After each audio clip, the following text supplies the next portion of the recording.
precisamente hablando de el segundo texto que está colgado en la página, en la página, todavía vemos menos del 50%, pero voy a iniciar platicando de que en esta clase se va a iniciar el desarrollo del segundo texto, que es Introducción al Desarrollo y la Dependencia, y la dependencia. Este es de el licenciado Reyes Escalante. Su desarrollo y dependencia es del licenciado Reyes Escalante, que está tanto en la página en Classroom como en la página Soy Económica. De ahí lo pueden descargar. Ya ustedes, o la mayoría, ya lo debe haber descargado, ya lo debe estar leyendo. Si ustedes, compañeros, de verdad tienen la práctica de que un día antes, 2 días antes se ponen a estudiar el curso, si ustedes van a seguir esa práctica en este curso, yo creo que los resultados no van a ser satisfactorios o como ustedes lo esperan. No esperen ustedes un examen textual, sino es un examen de comprensión de la lectura. Entonces, es necesario recibir las clases y además de leer el texto. No, si ustedes creen que porque tienen el texto y van a resolver, lo van a resolver bien, creo que van a encontrar un resultado desfavorable. Deben ustedes empezar a leer y a estudiar el texto, buscar las palabras en el diccionario que no conozcan para irlo comprendiendo. Esta es una manera recomendable de estudiar para comprender este texto, aparte de la explicación que dan los docentes, porque no podemos estar explicando párrafo por párrafo o palabra por palabra, pero sí damos la idea general del texto para que cuando ustedes lo lean, pues definitivamente la comprensión del texto sea mucho más fácil, ¿ya? Aunque el texto, ambos textos, tanto el de García Caal como el de Reyes Escalante, que se van a ingresar a la primera unidad, son textos bastante sencillos de comprensión. No son textos complicados porque son conceptos que nosotros estamos acostumbrados a oír, como el subdesarrollo, el desarrollo social, que no son cuestiones ajenas, ¿ya? Entenderse como el desarrollo social, la capacidad de satisfacer las necesidades sociales. En la medida en que un país satisface las necesidades sociales de su población, en ese momento podemos hablar de un desarrollo social o un desarrollo socioeconómico. En la medida en que un país no satisface las necesidades esenciales como son la salud, la educación, la seguridad, la alimentación, el trabajo, en la medida en que un Estado, un gobierno no satisface las necesidades de la población, en esa medida estamos hablando de un subdesarrollo o un escaso desarrollo socioeconómico y social. Entonces vamos a ver nosotros que estos conceptos no son cuestiones únicas, no son cuestiones nuevas, no son temas que ahorita por primera vez ustedes están escuchando. Esto ustedes lo oyen en la radio, la prensa, la televisión y en los cursos que ya ustedes llevaron. Entonces, por favor, compañeros, vamos a hacer prácticamente un repaso de algunos conceptos que efectivamente han sido desarrollados no solamente en este curso o serán desarrollados en este curso, sino en los cursos previos, que también están relacionados con el desarrollo socioeconómico, están relacionados con la formación económico-social y que efectivamente esto es el fundamento para comprender este texto. No son conceptos nuevos que ustedes estén viendo, qué es el subdesarrollo, qué es el cambio, la diferencia entre cambio y subdesarrollo, que brevemente lo expliqué en la primera clase. Como el desarrollo, un cambio permanente, evolutivo, mientras que el cambio es simplemente temporal o formal. Mientras que el desarrollo ya es un desarrollo de fondo, un cambio de fondo, un cambio permanente y que no puede retroceder. No podemos regresar a etapas ya superadas, mientras que los cambios son simplemente una cuestión de carácter formal temporal. Entonces vamos a hablar ahorita el texto se llama el subdesarrollo y la dependencia. Vamos a ver si nosotros somos un país subdesarrollado y si somos un país dependiente, que ya de por sí yo puedo dar por sentado que no somos un país desarrollado y que somos un país dependiente. Eso vamos a entrar, esta va a ser la primera, digamos, la premisa de la cual partimos. Pero definitivamente nosotros tenemos que ver un poco de contexto de desarrollo y de dependencia. Y vamos a ver vamos a afirmar que todos los progresos o la evolución de la civilización está relacionada con el aumento de la productividad del trabajo. Cuanto más se produce, más hay crecimiento económico, más hay desarrollo social, ¿sí? Entonces, la producción en algún momento determina el desarrollo de la civilización.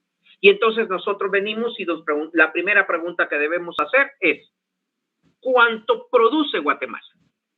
Y entonces, cuando nosotros decimos cuánto produce Guatemala, entonces ya nos vamos a empezar a ubicar en un país desarrollado o subdesarrollado, un país dependiente o independiente, ¿ya? Solo con responder esa pregunta, ¿cuánto producimos? ¿Qué producimos? Y entonces nos vamos a dar cuenta ya por sí, si nosotros nos estamos ubicando en un país subdesarrollado. La verdad, Guatemala depende depende de pocos productos de exportación. Esa es la mayor producción que tiene Guatemala, ¿sí? Algunos pocos productos de exportación, ¿sí? Nosotros no producimos prácticamente nada. Y lo que no tenemos nosotros es maquilas en Guatemala, pero la maquila ensambla, la maquila cose, la maquila completa. La maquila no produce nada, ¿sí? De la maquila solo nos viene la ropa, por ejemplo, para ponerle marca, o bien nos viene ya cortada para coser. Entonces, esa no es producción. Nosotros no producimos nada. ¿Qué producimos? Carros, producimos vehículos, refinamos petróleo, pero ni eso. Tenemos nacimientos de petróleo, pero nosotros, guatemaltecos, no tenemos la capacidad de refinar y convertirlo en gasolina, y entonces lo exportamos, ¿sí? ¿Qué producimos? Licenciada, no es producción, pero tenemos minas de metales preciosos que extraemos, tampoco. Por eso existen las minerías o las mineras extranjeras que vienen a extraer los metales preciosos, las piedras preciosas, el oro, y se lo llevan. LIC, entonces nosotros producimos, vamos a ver, ¿qué producimos, LIC? Vamos a ver, camisas dijo usted que no, o cierto, no producimos. Vamos a ver qué producimos, y podemos ponernos a pensar qué producimos. ¿Qué producimos? LIC, el frijol, el arroz, el azúcar que se exporta, bueno, ese es depender de productos agrícolas de exportación. Eso es lo que se llama dependencia, porque dependemos de que nos compren los productos en el extranjero. Si no nos compran, nos hundimos. ¿Se recuerdan? A través de la exportación de azúcar, a través de la exportación de arroz, a través de de los productos que exportamos, es que ingresan divisas a Guatemala, que son los dólares de los que hablamos. Pero si no exportamos, no tendríamos dólares, totalmente dependientes. Y será, licenciado, que estamos subdesarrollados. ¿Por qué usted afirma que Guatemala está subdesarrollado, licenciado? Porque para mí hay desarrollo. Mire, tenemos, por ejemplo, mire, la famosa ciudad de los ricos, tenemos a Cayalá. Y usted no se ha ido a los centros comerciales, mire, aquí tenemos marcas Calvin Klein, tenemos marcas Bass, tenemos marca Carolina Herrera, y todas esas tiendas, licenciado, donde podemos comprar productos de Estados Unidos. Ah, muy bien. Y licenciado, y mire, tenemos grandes centros comerciales muy parecidos a los de Estados Unidos. Ah, muy bien. Pero ahí no mire usted el desarrollo social.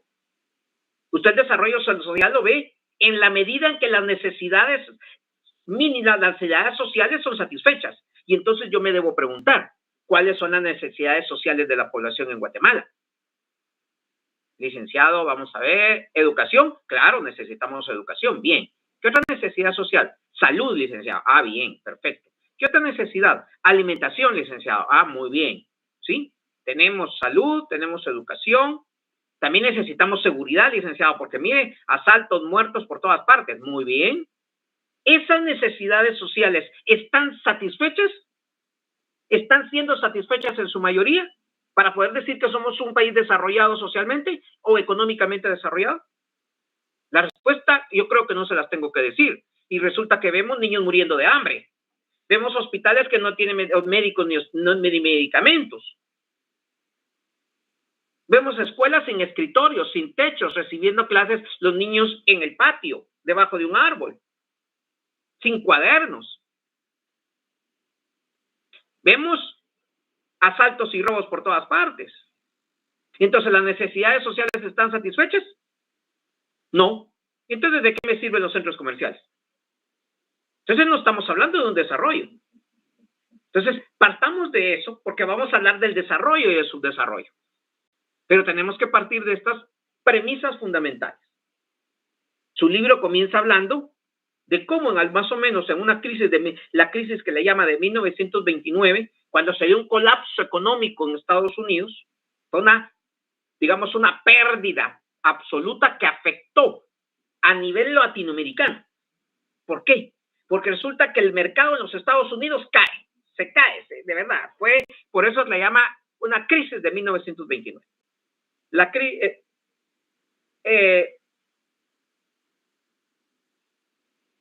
La crisis produjo consecuencias económicas a nivel mundial. Esa crisis duró más o menos unos 10 años. Y entonces ahí surgen algunos conceptos, por ejemplo, algunos conceptos de que el Estado debe intervenir en la economía. Y esta es digamos que el seguimiento, la teoría o el planteamiento que ustedes van a leer ahí, por ejemplo, de Keynes. Para Keynes, ustedes lo van a ver ahí, pero yo les pinto para que cuando lo lean ustedes lo entiendan. Keynes viene y dice, la economía, ya que está destruida a nivel mundial, la economía se solventa cuando el Estado interviene, cuando fija precios tope, cuando regula la exportación, cuando regula la importación, cuando regula los impuestos a los productos. Entonces dice Keynes, el Estado debe intervenir para que la economía se estabilice. Pero también tenemos a Adam Smith. Adam Smith dice, no, el Estado es un estorbo en la economía. Adam Smith dice, la economía se mueve por sus propias reglas, se mueve de acuerdo a su oferta y demanda. Ante mayor oferta, mayor demanda. Cuanto más quieren producto las personas, más se debe producir. Y entonces en automático el mercado se regula solito, dice. Eso se llama, ¿sí?, la economía liberal, es decir, el Estado no debe intervenir. Y entonces harán esas luchas de esos conceptos ante el cataclismo económico que dura más o menos 10 años. Y eso ustedes lo van a ver en las primeras páginas de su texto, en la primera o segunda página, ¿sí? Hace referencia a Keynes, hace referencia a Adam Smith, pero tenemos que entender cuál es el planteamiento para que nosotros después, cuando leamos, podamos comprender ese texto. ¿Ya? Y entonces, ante esos planteamientos, porque están buscando cómo resolver la situación, cómo resolver el cataclismo económico. ¿Por qué? Porque como quiebra los mercados de Estados Unidos, quiebra el mercado de Estados Unidos, y nosotros exportábamos café, azúcar, banano para allá, entonces resulta que los países como quiebran, ya no tienen dinero para exportar. Lo voy a poner así de ejemplo, pero esto es para América completa. Entonces, Estados Unidos y algunos países del mundo ya no tienen para comprarle frijol, maíz, arroz, azúcar a Guatemala. Entonces, Guatemala, ¿qué ocurre? Los productores de esos, los que cultivan, digamos, sí cultivan, los que producen esa materia prima final, como es el café, ustedes van a ver cuando lo veamos ya en el momento de la agroindustria, nos vamos a dar cuenta que esos son productos que Guatemala exportaba. Exportaba café, exportaba banano, exportaba cacao. Entonces, ante este cataclismo económico, Guatemala y todo el mundo ya no puede exportar porque como quiebran los mercados, entonces ya no tienen cómo comprar los productos de Guatemala. Estoy poniendo Guatemala, pero es general, ¿sí? Ya no tienen cómo probar los productos de Guatemala. Entonces, ¿qué nos pasa a nosotros? Tenemos el impacto económico porque ya no, resulta que nos quedamos con la producción. Como no hay producción porque no hay quien nos compre, ¿qué es lo que genera en Guatemala? Despidos. Y entonces resulta que ante los despidos estamos más gente en pobreza y pobreza extrema. En más o menos 1929, 1930. 1929, más o menos 30 y pico.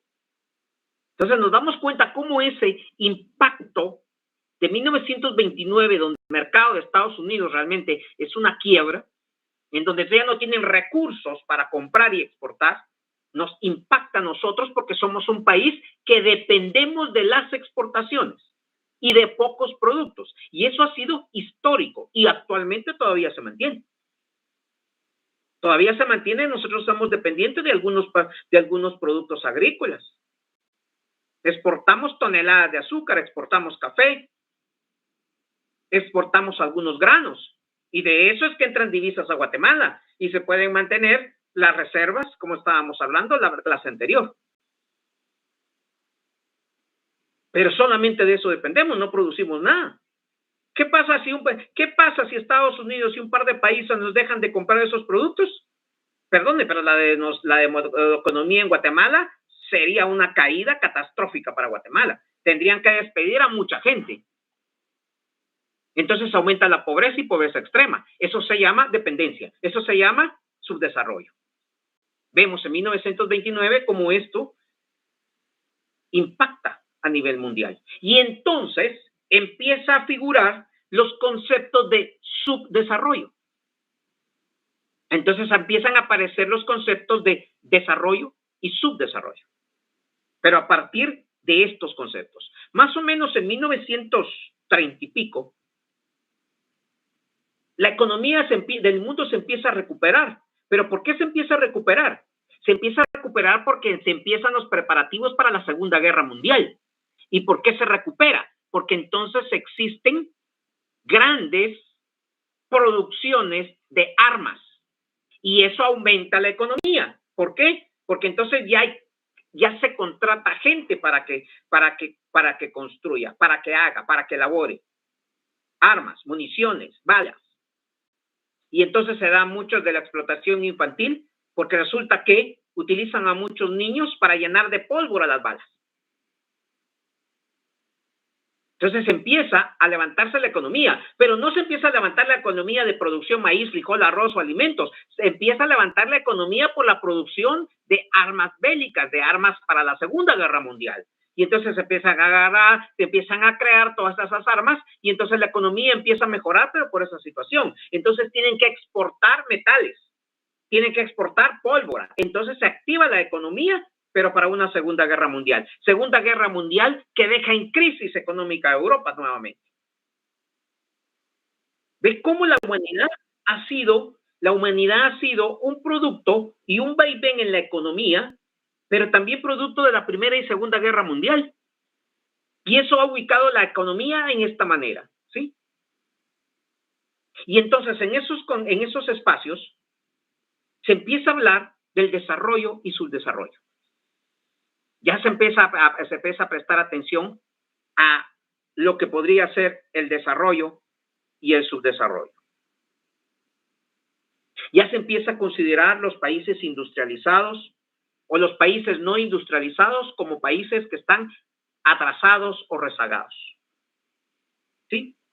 Empieza a tomarse conciencia de lo que es el subdesarrollo.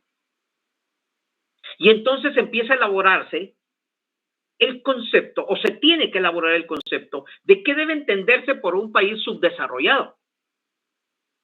¿Cuáles son las condiciones de un país subdesarrollado? Las condiciones de la población, los niveles de salud y educación en un país subdesarrollado para definir lo que es un país subdesarrollado. Nosotros sabemos que Guatemala y muchos países de América Latina, si no la mayoría, son países realmente pobres, con una economía atrasada, que dependemos de algunos cuantos productos agrícolas. Nosotros lo hacemos bien. Nosotros exportamos azúcar, exportamos café, y así otros 2 productos, 3 más. Y de eso dependemos. ¿Por qué digo de eso dependemos? Porque con eso entran las divisas a Guatemala. Pero si nos dejan de comprar, la economía sería catastrófica. Porque entonces no hay ingreso de divisas y entonces no podemos importar porque las importaciones se pagan con dólares. ¿Se recuerda que lo dijimos ayer, antier? Por eso es que ustedes deben estar en las clases para llevar la hilada de los temas. Si no, nos vamos a perder. Si no, no lo vamos a entender. Entonces, nos damos cuenta. ¿Hay alguien levantó la mano o fue accidental? Fue un accidente, licenciado. ¿Qué manda? Perdón. Fue un accidente, perdón, licenciado. Bueno. Y entonces nosotros tenemos niveles económicos de verdad precarios, grandes cantidades de población, niveles tecnología que definitivamente no aseguran ninguna cantidad de bienes y servicios, una industria muy débil, tenemos poco capital. Entonces nos damos cuenta que realmente tenemos que conceptualizar el subdesarrollo considerando las condiciones de los que se encuentran los países. Después de esta catástrofe económica de 1929 que afecta a nivel mundial, que trae consecuencias para todos los países, ¿sí? Alguien podría pensar, licenciado, pero ¿por qué me afecta a mí que Estados Unidos tenga una guerra? Porque si tiene una guerra con cualquier país, lo primero que afecta es la economía, ¿sí? Porque resulta que Estados Unidos, estoy poniendo un ejemplo para que vean la magnitud, Estados Unidos se va a dedicar más a comprar armas o comprar metales para fabricar armas, ¿sí? Antes que importante que ellos compraran maíz, frijol, arroz, café, van a comprar la materia prima para armar, para elaborar o construir armas. Y entonces nos tenemos que preguntar, ¿nosotros producimos materia prima para que los Estados Unidos fabrique armas? No lo van a fabricar con arroz, ni con frijol, ni con maíz. Y entonces nos damos cuenta cómo esa guerra de Estados Unidos sí puede afectar drásticamente a Guatemala y a la mayoría de países en América Latina.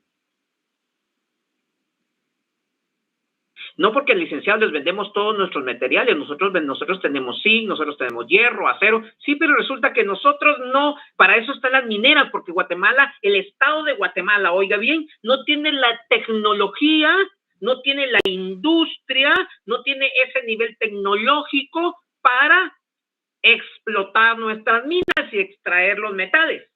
Y entonces por eso vienen las mineras a extraerlos. Ni siquiera podemos hacer eso nosotros. Les vendemos gasolina para los tanques, para los aviones. Nosotros no producimos gasolina. Nosotros no tenemos refinerías. Nosotros ni siquiera podemos refinar gas, mucho menos gasolina, diésel u otros derivados. No podemos, no tenemos la tecnología, no tenemos la industria. No, por eso el petróleo, poco que sale, se exporta para que otros países lo refinen y lo conviertan en gasolina, diésel, gas, propano y los derivados del petróleo. Cualquiera podría decir, estamos fregados usted. Por supuesto, fregados no, subdesarrollados es la palabra correcta. Dependientes es la palabra correcta. ¿Ve? Licenciado Freddy nos pregunta de qué forma nos puede afectar un golpe de Estado. Un golpe de Estado. Ya en algún momento lo vamos a ver esto. Aristóteles decía que el hombre es un ser político por naturaleza, decía Aristóteles. Por ahí viene su texto. Iba a explicar algo de esto, ¿sí? Pero es importante. Es importante y le voy a decir por qué. Porque el subdesarrollo económico y el subdesarrollo social no solo es material, compañeros. También es intelectual. ¿Puede creer eso? También es intelectual. También es intelectual. Porque esto también impacta en la calidad de educación. ¿Sí? ¿Por qué es intelectual? Porque entre menos y peor se alimenta una población, menos es su capacidad de desarrollo cerebral. Y entonces los niñitos que comen frijol, pan y café por la pobreza extrema, no van a tener un desarrollo cerebral igual un niño que come cereal, leche, carne, huevos y frutas. Pero para eso se necesita dinero. ¿Qué dinero puede tener un niño, la mayoría de niños en pobreza y pobreza extrema en Guatemala, que llegan con hambre a una escuela, con un desarrollo cerebral precario, pobre? Esto es real, compañeros. Esto no es mentira. La alimentación influye en el desarrollo cerebral de las personas. Entonces, el desarrollo no solamente es material, también es intelectual el subdesarrollo. La capacidad de pensamiento crítico y reflexivo se ve limitado. Uno, por el desarrollo cerebral, y dos, por la calidad de educación. Entonces vemos que su desarrollo es a todo nivel. ¿Y por qué estoy diciendo esto? Precisamente, ¿cómo nos puede afectar un golpe de Estado? Para comenzar, ¿podríamos hablar de golpe de Estado? Generalmente el golpe de Estado lo da por la fuerza del ejército. ¿Sí? Ese es un golpe de Estado. El Estado, generalmente, el golpe de Estado lo da el ejército. El ejército toma las armas y prácticamente expulsa al gobierno de turno e impone 2 o 3 personas en el gobierno. Eso es un golpe de Estado. ¿Sí? Pero hay golpes de Estado que no necesariamente es por la fuerza. Lo que también se podría llamar un golpe de Estado técnico, como el que podríamos sufrir nosotros, en donde se utiliza la ley para atentar contra el sistema democrático de un país. ¿Sí? ¿Qué es lo que se está atentando en este momento? Contra la democracia. ¿Qué es la democracia? La democracia es un método para seleccionar autoridades, un método matemático para seleccionar autoridades. ¿Y por qué digo que es un método matemático? Porque la mayoría decide. Eso es la democracia. Es un método matemático para tomar decisiones, en donde lo que la mayoría decide se debe respetar. Oiga bien, lo que la mayoría decide se debe respetar. Esas son las normas de convivencia democrática. Y la república es un sistema de gobierno en el cual los funcionarios y los ciudadanos deben estar sujetos en el marco de la ley, en donde los ciudadanos y funcionarios solo pueden hacer lo que la ley les permite. No pueden salirse del marco normativo. Eso es la república. En la república, funcionarios y ciudadanos deben estar sometidos al ordenamiento jurídico, sometidos a la ley, mientras que la democracia, ¿sí?, es el respeto a la voluntad de las mayorías. Y Guatemala es un gobierno republicano y democrático. Y eso lo establece la Constitución política. ¿Sí? Entonces, veamos entonces. En donde no se está respetando la voluntad de las mayorías porque se quiere, a través de mecanismos fraudulentos, arbitrarios y abusivos, dejar sin efecto la voluntad de las mayorías. No digo de la mayoría, digo de las mayorías, porque los candidatos que ahorita en este momento van a pelear por la segunda vuelta, una tiene una cantidad de votos y otro tiene otra cantidad de votos, donde las mayorías afines a esos candidatos los eligieron. Y el principal principio democrático es respeto a la voluntad de las mayorías. Eso es democrático, eso es constitucional y la Constitución se debe respetar. El tribunal, por ejemplo, la ley de partidos políticos, creo que eso lo vieron en Fundamentos Generales de Derecho, creo que se llama, no estoy seguro, ¿sí? O Principios Generales del Derecho, algo así se llama su curso, pero son inicios de derecho, ¿sí? Que eso lo vieron en el área común, ¿es correcto? Pregunto. Solo para recordarles, no para preguntarles.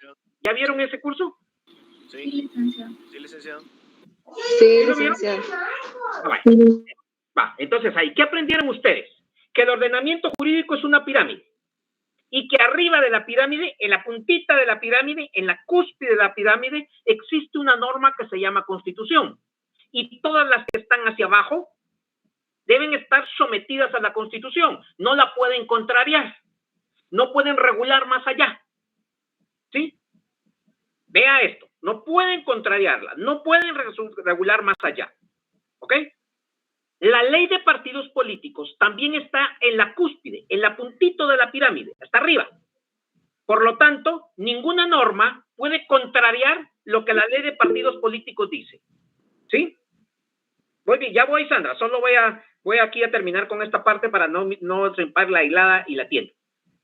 Y entonces, la ley de partidos políticos que tengo rango constitucional, están hasta arriba en la puntita, dice: no se puede suspender a un partido político una vez hayan convocatorias a elecciones. Norma constitucional. No se puede suspender. Es expreso. Lo dice claro. No se puede suspender un partido una vez haya convocatoria a elecciones. Aquí estamos en segunda vuelta. Y la convocatoria de elecciones es antes de la primera vuelta, como 2 o 3 meses antes. ¿Sí? Ahí, una vez se hace convocatoria a elecciones, que ya se fue hace meses, ya no se puede suspender ningún partido. La norma constitucional. ¿Sí? Viene un juez y dice: no, suspenda al partido Semilla. Inconstitucional, ilegal, contrario al ordenamiento jurídico, a la voluntad democrática, del respeto a las mayorías, del respeto a la república que debe estar sujeto al derecho. ¿Ves? Entonces eso es lo que se llama, podríamos llamar, un rompimiento constitucional o un golpe de estado técnico, porque utilizando la ley retorcida y abusiva, pretenden atentar contra los principios fundamentales republicanos y democráticos. Y todavía siguen intentando suspender el partido Semilla. Si cometió delitos, pues habrá que investigarse. Nadie está diciendo que no. ¿Sí? Si se cometieron irregularidades, habrá que investigarlas. Perfecto. Y si hay delito, habrá que perseguirlo. Pero en este momento, no. En este momento, nada puede interferir las elecciones y la voluntad democrática. Pero se está tratando de violentar los principios democráticos y republicanos precisamente con la intención de mantener la continuidad de las mismas personas en el gobierno que siguen la misma línea de pensamiento de corrupción, de abuso de poder y de autoridad, en perjuicio de la población y en beneficio de los que están aprovechándose del poder y de la autoridad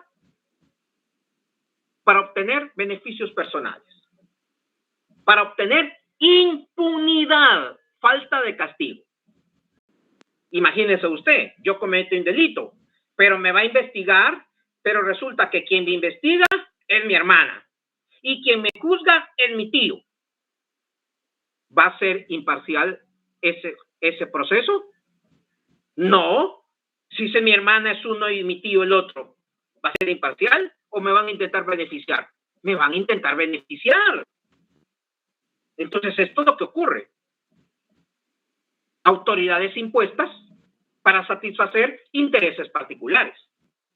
Y entonces este juez prácticamente se tira de cabeza. Se tira de cabeza atentando contra los principios democráticos y republicanos abierta y descaradamente. Y Estados Unidos lo declara un ciudadano corrupto.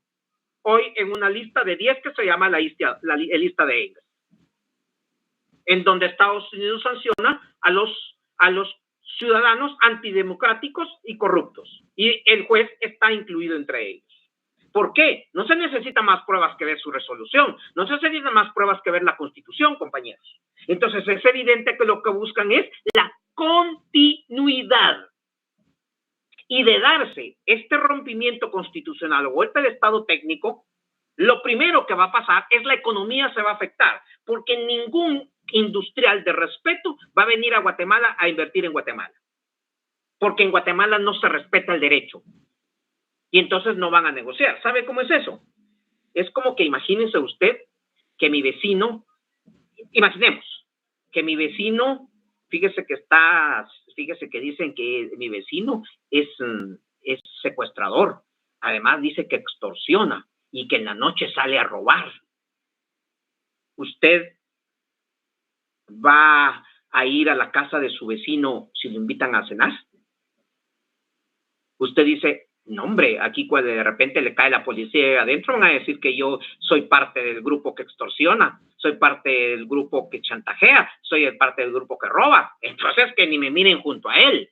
Eso pasa en la economía si en algún momento se rompe constitucionalmente o se da un golpe de estado técnico, o si se continúa con la misma estrategia de querer boicotear la segunda vuelta, porque lo que buscan es sacar al candidato de semilla para que el candidato oficial llegue al poder y resulta que desplazan a la señora y vuelve a quedar el mismo candidato. Eso es lo que buscan. ¿Sí? Licenciado, ¿y por qué yo no sé todo eso? Porque no leemos, porque no nos interesa, porque pensamos que la política es ajena a mí, no tiene nada que ver conmigo. Por supuesto que sí. Un golpe de estado técnico lo que nos va a generar es un impacto en la economía. Si se van las empresas que invierten o no vienen más a invertir, ¿quién se queda sin trabajo? ¿Quién es? Nosotros. ¿Quién resulta que sufre los aumentos de precio? ¿Quiénes somos? Nosotros. Si se roban todo el dinero del presupuesto, ¿quiénes son los afectados? Nosotros. No hay escuelas, no hay hospitales, no hay medicamentos, no hay médicos. Entonces no me diga que usted es ajeno a la política. Si a usted va a impactar, en mí va a impactar, en todos va a impactar. No podemos ser ajenos a la política. Las decisiones políticas nos afectan a nosotros. ¿Ustedes creen que no les afecta? Claro que les va a afectar. Por eso es que ustedes deben tomar una posición activa al momento de las elecciones y de la segunda vuelta. ¿Qué quieren? ¿Que hacer un giro en Guatemala y ver cambios, o quieren en la continuidad, la misma continuidad? En un abuso de poder continuo, en una cooptación, en un abuso del poder. ¿Qué quieren ustedes para su familia? ¿Qué quieren para ustedes? Ustedes son los principales que deben tener claridad en la condición política que se encuentra Guatemala, porque ustedes están estudiando en la universidad, compañeros. Ustedes no pueden ignorar los hechos que están ocurriendo allá afuera. Afuera de su casa hay un mundo. Hay un mundo político que les va a afectar a ustedes directamente, a su familia, a usted, a su hermana, a su tío, a su mamá, a su abuela. Se van a quedar sin trabajo, va a encarecer más los productos. O sea, no son ajenos a la política. No cierren los ojos, compañeros. Y como yo lo dije la última vez, ¿cómo es posible? Es que esto es vergonzoso. ¿Cómo es posible que la Universidad Rafael Andívar, que se considera una universidad de derecha, de gente bien, de gente con dinero, la universidad saca una publicación que invita a la resistencia, invita al respeto de la ley y a manifestarse en contra de los abusos? Y la Universidad de San Carlos, que es la universidad del pueblo, y la llamada a responder y ser la voz del pueblo, se encuentra en silencio, callada, sorda y muda. ¿Cómo es posible eso? No puede ser, compañeros. No puede ser que no solo la universidad esté sorda, sino que nosotros, cuando tengamos que ejercer un acto con responsabilidad, no lo hagamos. Porque la política no es nuestro asunto. Por supuesto que lo es. Imagínese usted, lo estoy diciendo, lo que pasó en Estados Unidos impactó en Guatemala, y lo que pueda pasar en Estados Unidos impacta en Guatemala. Entonces, ¿cómo usted me va a decir que lo que pasa en este gobierno en Guatemala no va a impactar en usted? ¿Cómo no?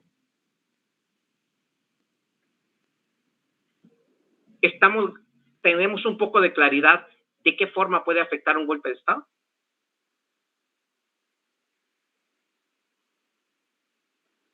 ¿Sí? Freddy, ¿tenemos un poco de claridad?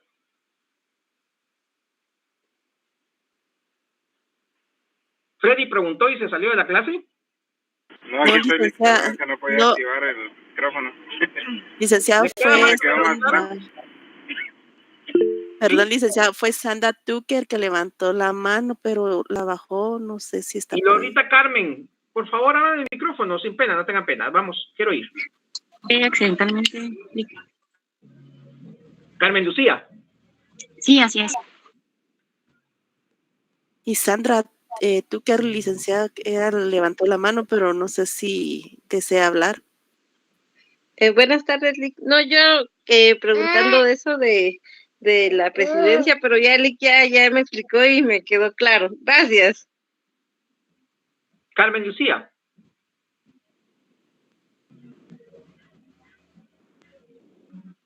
Carmen Lucía, si Pac quiere hablar.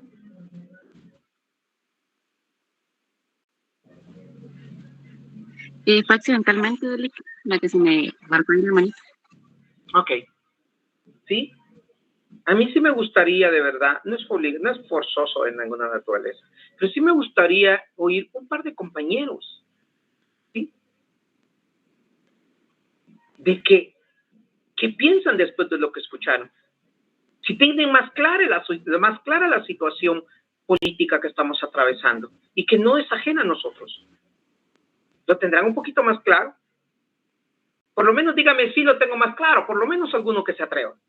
Es que no nos podemos quedar como el avestruz con la cabeza metida en un agujero, compañeros. No podemos pasar eso. Somos estudiantes universitarios, compañeros.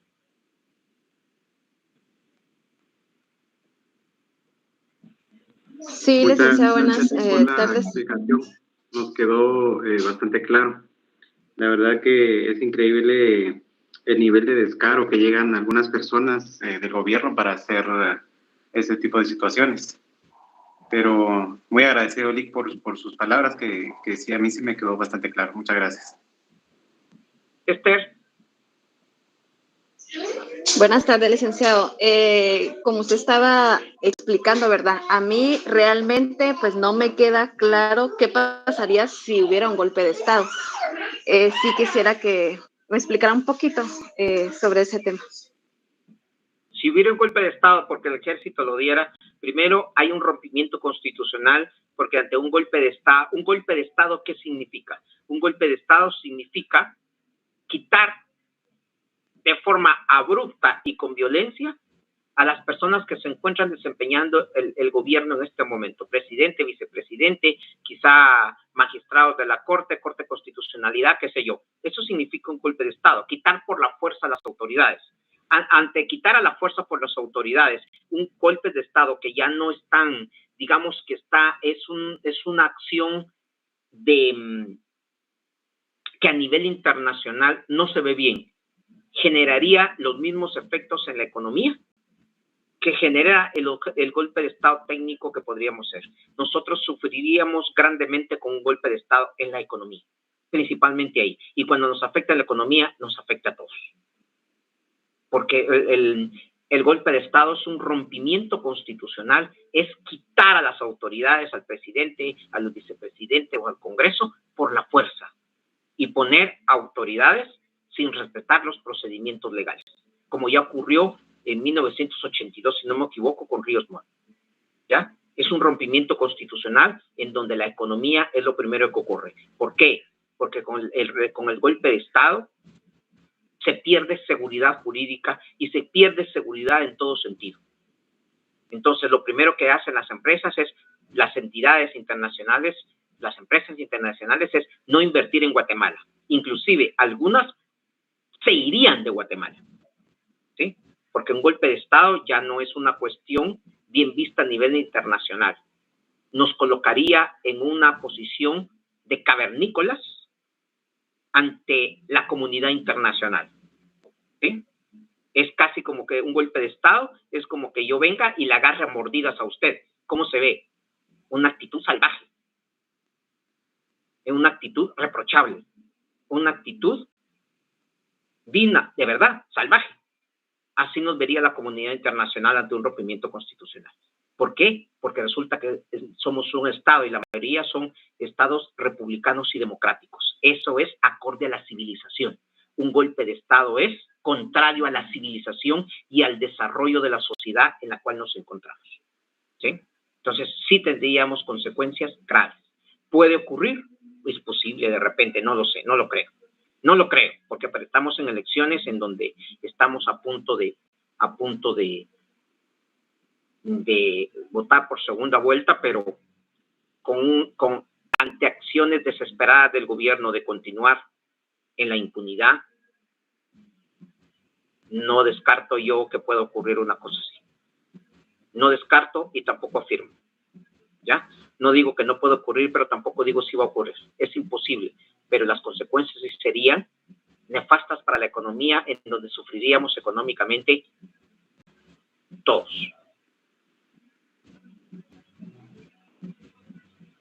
Gracias, licenciado. Freddy Peña. Nick, disculpe. En este caso, hablando de un golpe técnico, como usted decía, ¿verdad? Que es rompimiento de la ley en base de las leyes torcidas, ¿verdad? Pero ¿por qué? Lo que no logro entender nunca, bueno, ahorita en estos, es de por qué, cómo es posible que pueda alguien como un juez, pues yo sé que ha de tener favores o deudas ahí sigue con el Estado, pero cómo es posible que puedan saltarse algo así, casi que la Constitución. No entiendo, eso no entiendo cómo nadie hace nada, o sea, los otros órganos o algo. Ok, va. Solo quiero explicar esto para que quizá entienda un poquito más y todos. A ver. Yo tengo la posibilidad de nombrar a Eliseth como Contralor General de la Nación, ¿sí? Eliseth como Contralor General de la Nación lo que hace es que va a controlar cómo se han realizado o cómo realizo yo los gastos, ¿sí? Y si yo realicé un gasto indebido o me apropié, Eliseth va a multarme y posiblemente me va a denunciar al Ministerio Público por un delito, ¿sí? Pero yo a Eliseth le digo, mire Eliseth, yo quiero que usted sea mi Contralora General de la Nación, ¿sí? Mire que a mí me parece que usted tiene el perfil, usted tiene los requisitos necesarios y le doy la libertad para que usted lleve a la Contraloría a quien quiera, a sus amigos, si quiere lleve a su familia, no importa, ¿sí? Además, Eliseth, fíjese que ¿cuántos millones tiene usted en su presupuesto? 100 millones. Yo voy a pedir que el Congreso le dé 150 millones. Así usted se receta un aumento para usted y para todo el personal para que esté contento. Y usted hace un aumento bien bonito, considerable, lo que usted considere que va a vivir bien, ¿ok? Además, necesita un carro blindado, le vamos a poner un carro blindado. No se preocupe, ¿ok? Y fíjese que le vamos a dar guardias de seguridad, además, le vamos a dar la gasolina y fíjese que también le vamos a dar 3,000 quetzales de gasolina. Cuando su carro gasta 1,000, 3,000 quetzales de gasolina y fíjese que usted no se preocupe, le vamos a poner al personal que usted necesite. Y Eliseth viene y dice, pues sí, con todas esas ventajas, hasta con un aumento, pues yo me quedo. Muy bien. ¿Cómo se siente Eliseth? Agradecida, comprometida, ¿sí? Y resulta que viene Eliseth y me viene a auditar. Y viene y me dice, mira, fíjate que yo veo ahí que compraste estos 3 carros, pero estos 3 carros en el mercado cuestan 250,000, pero tu factura dice que costó 650,000 cada carro. Entonces están sobrevalorados. Y yo le digo a Eliseth, mira, no están sobrevalorados, Eliseth. La verdad que a nosotros, como es el Estado, así nos lo dan. Pero recordate, Eliseth, que mira las ventajas que tenés, te dice un aumento, tenés gasolina, tenés guardaespaldas y tenés carros, inclusive te puedes llevar uno cuando te vayas, no tengas pena, ¿sí? ¿Cómo se siente Eliseth? ¿Qué diría Eliseth? Que está comprometida y agradecida conmigo. Mira, ¿sabes qué? Vamos a pasar esto, si vamos a aceptar que como es el Estado y se tarda en pagar, te los dan a sobreprecio porque tardan hasta 6 meses, 1 año en pagar, ¿sí? Y no, ¿sabes qué? Como nosotros trabajamos por muestreo, vamos a sacar de la muestra los carros y vamos a poner dentro de la muestra otros bienes. ¿Qué está haciendo Eliseth? Prestándose a actos de corrupción, cerrando los ojos ante actos de corrupción por agradecimiento. ¿Sí? Porque si no cumple con lo que yo le estoy pidiendo, yo la nombro y ya la puedo despedir. Y Eliseth está contenta con todo lo que tiene. ¿Fiel a quién es Eliseth? A quien la puso ahí. ¿Sí? Y Eliseth aprendió y dice, bueno, yo también me voy a comprar mi carro y que me lo valoren igual. ¿Sí? Y entonces ya somos compinches, ya somos socios en la corrupción. Así se dan los actos de corrupción en Guatemala. La Corte Suprema de Justicia lleva 3 años fuera de los 4 años que le tocaba. ¿Sí? Devengando 70 y 80 mil quetzales mensuales cada magistrado por 3 años más de lo que debían estar bajo el contubernio y la aceptación del gobierno. Y entonces la Corte Suprema de Justicia y los jueces, ¿qué van a decir? Al juez posiblemente le dijeron, no te preocupes, hombre, no te va a pasar nada. ¿Y sabes qué? Las próximas elecciones vos vas a ser magistrado de la Corte Suprema de Justicia. Ya verás. Y entonces el juez se presta, sabiendo que es ilegal. O en el peor de los casos, que no es nada raro, le dirán, mira, te vamos a dar unos 3 millones, te lo vamos a depositar y no te preocupes que si te juician, tenemos a la CONI que no te va a quitar cualquier denuncia y tenemos a Silvia Valdés, la magistrada de la Corte Suprema de Justicia, que ahí no pasa nada contra vos. Así que estás blindado. Dicta la resolución. ¿Qué hace el juez? Dicta la resolución. Contrariando la Constitución. ¿Estoy un poquito más comprensible de cómo funciona la corrupción? Sí, gracias. Sí, licenciado. Sí, Así funciona la corrupción en Guatemala. Así funciona esta corrupción. Así funciona el abuso de poder. Somos seres políticos por naturaleza, dice Aristóteles. Está en nuestras manos, si no ocurre otro acto nefasto hacia la democracia y a la república, está en nuestras manos acabar con todo esto. De tajo. Es nuestra responsabilidad, es nuestro compromiso, es nuestro llamado a los principios. Ir y enseñar a todos el principio de la Universidad de San Carlos. Vayan y enseñen, vayan y divulguen, ir y enseñar de todos. Socialicen el conocimiento, multipliquen el conocimiento. Es su compromiso, es su responsabilidad por ser estudiantes de la Universidad de San Carlos de Guatemala. Está en nuestras manos acabar con esto. ¿Que vamos a mejorar? ¿Que vamos a entrar al desarrollo socioeconómico? No. ¿Pero que vamos a tener mejoría sensible? Sí. Porque el desarrollo económico, el desarrollo social, se construye paso a paso, no de un día a otro.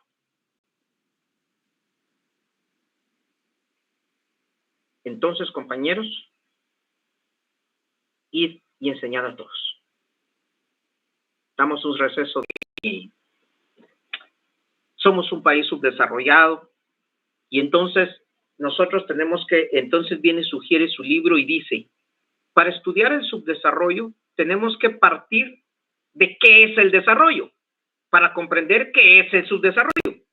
Es decir, todo lo contrario al desarrollo es subdesarrollo. Y entonces para eso vamos a ver que solo les quería decir aquí algo. Algunas de las cuestiones ya hemos estudiado. Solo quiero obtener un concepto de desarrollo para que ustedes lo vean y yo les voy a decir en dónde está.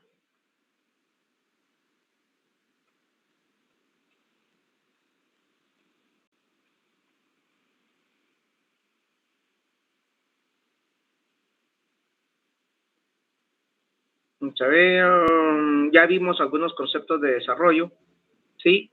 Cuando vimos la primera clase vimos el concepto de desarrollo, ustedes lo van a ver aquí, ya, y el desarrollo se logra cuando se pueda satisfacer la mayor cantidad de necesidades sociales, ¿ya?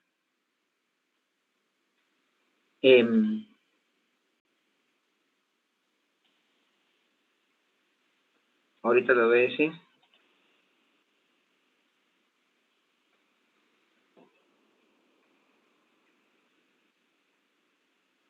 Cuando hablemos de desarrollo, principalmente, estamos hablando de un progreso económico, estamos hablando de una producción, estamos hablando de división del trabajo, estamos hablando de una acumulación, estamos hablando de una satisfacción de necesidades sociales, ¿sí? Esto, cuando estamos hablando de desarrollo, estamos hablando de desarrollo de las fuerzas productivas. Estamos hablando que tenemos instrumentos, tenemos maquinaria para producir más. Y si producimos más, podemos acumular y tenemos excedentes.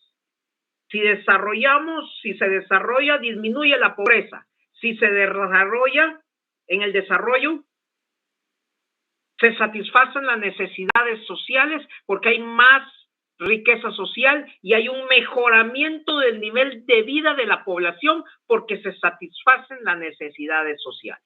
Ahí estamos hablando de desarrollo. Lo contrario es subdesarrollo. No hay buen desarrollo de fuerzas productivas, no producimos, no se satisfacen necesidades, población con hambre, población enferma, población sin educación. Ahí estamos hablando de subdesarrollo. Y entonces con esto usted ubíquese, o mejor, ubique a Guatemala en un país desarrollado o subdesarrollado, que ya lo dije antes. No tiene mayor complejidad poder entender esto. No tiene complejidad. ¿Sí? Lo que sí tenemos que decir es que hay niveles, por decir así, niveles de desarrollo. Tenemos un desarrollo filosófico, tenemos un desarrollo social, tenemos un desarrollo económico, que es lo que en algún momento vamos a empezar a ver como desarrollo social. ¿Sí? El desarrollo social no es más que la satisfacción de necesidades sociales, no es más que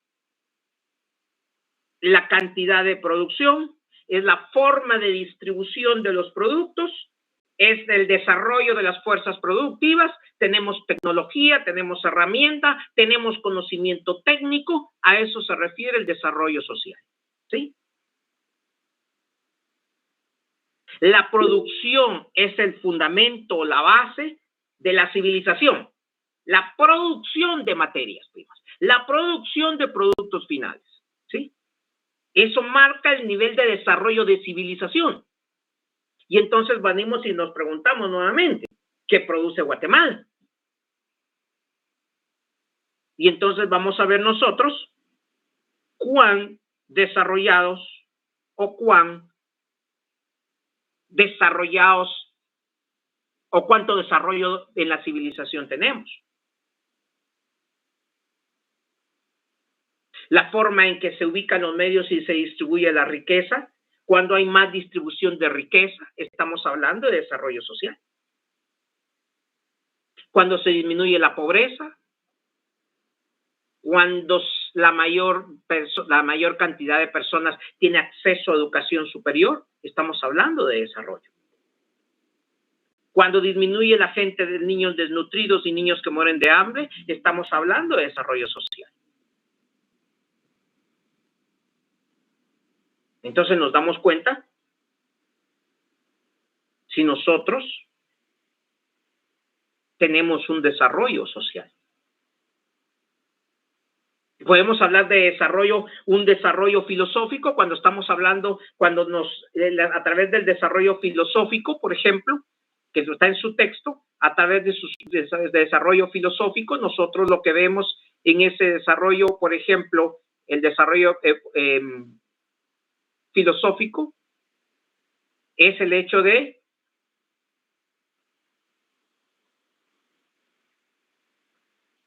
conceptualizar el desarrollo como cambios permanentes, irreversibles, que nos llevan al progreso, al desarrollo económico de una sociedad. La filosofía nos da el concepto de desarrollo, el concepto de evolución, que son cambios permanentes en la estructura, como ya lo habíamos explicado antes.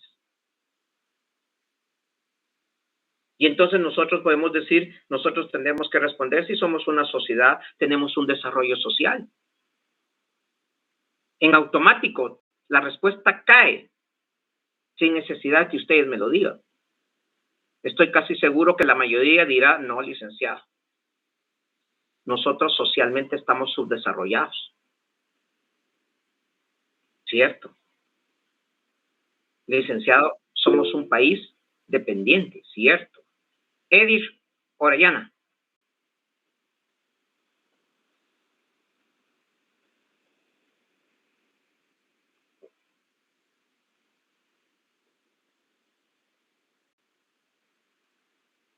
Edith. Fue accidental, licenciado. Perdone, dice, se le activó. Edith Orellana se le activó. Ok. Bueno, entonces nosotros nos damos cuenta, efectivamente, de las primeras páginas del libro Problemas Socioeconómicos. En las primeras páginas está lo que acabamos de explicar. En sus primeras páginas está por aquí en la página número, vamos a ver, ahorita les digo. Que iba a llegar ahí, pero me adelanté. Ay, ¿en dónde dice? Lo acabo de ver. En la página 11. El hombre, como se sabe desde Aristóteles, es un animal social, es un sum politicum, es un ser político por naturaleza, que es ahí donde iba a llegar. Un ser social que actúa adentro de comunidades cuyas acciones no son la suma de los actos de sus individuos. Estas comunidades, aún las más primitivas y por lo tanto sus formas menos desarrolladas, tienen particularidades propias, especialmente sociales, manifestaciones peculiares de un ser social, regularidades que dan lugar a las leyes sociales en el sentido riguroso del término. La sociedad es una formación social, es un grupo de personas que tiene particularidades propias de acuerdo al país en que se encuentra, ¿sí? Pero es un ser político. Aristóteles ya en aquel momento consideraba al ser humano como un ser político, que interviene en las decisiones, aunque no quiera. ¿Por qué aunque no quiera? Porque su pasividad tiene un efecto y una consecuencia en usted. No quiere votar contra el sistema, entonces viva las consecuencias del sistema. Mañana no se queje. No quiere votar contra el sistema corrupto y continuo, mañana se va a quedar sin trabajo. No se queje. ¿Sí? Mañana, Dios no quiera, si usted cree en Dios, va a llevar a su familia a la Roosevelt y no va a haber quien lo atienda. No hay médicos, no hay medicamentos.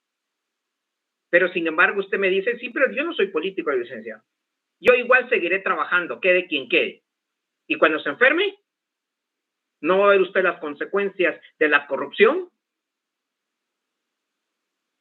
Claro que las va a ver. Cuando vaya al supermercado o al mercado y se dé cuenta que una zanahoria cuesta 8 quetzales, claro que va a ver las consecuencias, pero ahí no está consciente de que su omisión la está viviendo hoy. No somos seres aislados, somos seres gregarios que por naturaleza tendemos a agruparnos, a socializar por naturaleza. Tendemos a vivir en sociedad, a desarrollarnos en sociedad, no individualmente. ¿Sí? Somos interdependientes socialmente. No, licenciado, yo no dependo de nadie, perdónenle, pero yo soy un ser libre, yo no dependo de ninguno. A mí nadie me hace cambiar de opinión ni me hace pensar de ninguna manera. Además, licenciado, perdone, yo trabajo, a mí nadie me mantiene.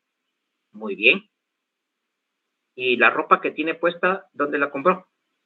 Ah, bueno, Lick, esa la compré ahí en el mercado, pero la compré yo. ¿Y quién hizo esa ropa?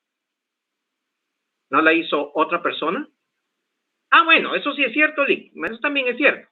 Y cuando compró los huevos en la tienda, ¿no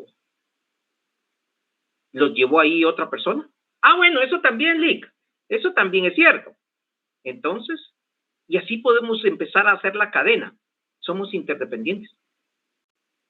Le compramos la ropa a una persona, la leche a otra, los zapatos a otra, ¿sí? El pan a otra persona. Elimine todas esas personas. ¿Y a quién le compra pan? ¿Y a quién le compra ropa? ¿Y a quién le compra leche? ¿Y dónde compra los huevos? ¿Elimina a todos ellos? ¿Qué hace usted? Ah, Lick tiene razón. Somos interdependientes, ¿se da cuenta? El silencio, ¿cree usted que no le afecta?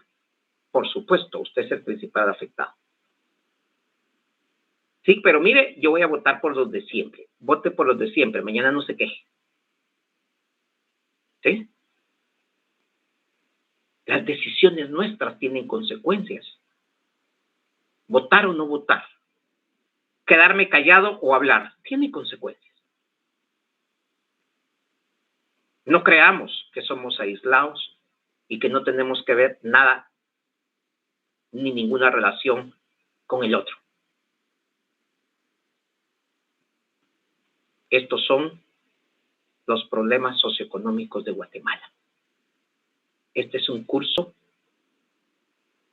que ayuda a generar pensamiento reflexivo, pensamiento crítico. Un curso que nos enseña a concientizarnos de los problemas sociales de Guatemala y cómo usted es partícipe de esos problemas sociales, cómo usted contribuye a solventarlos o a continuar en ellos. Usted no es un ser aislado. Usted forma parte de un conglomerado social, de una sociedad. Si decimos que Guatemala es subdesarrollada socialmente, usted forma parte de esa sociedad.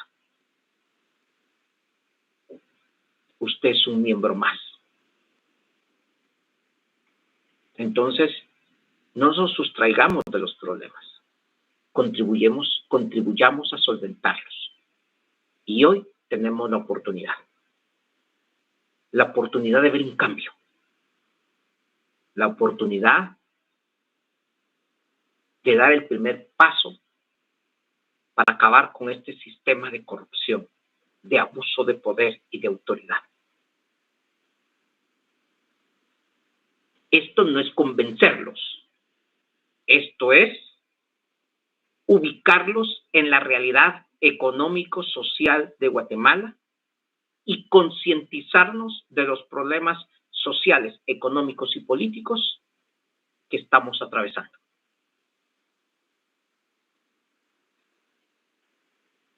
Espero que algunos hayan asimilado, comprendido y que espero que la mayoría ahora esté más consciente de lo que ocurre.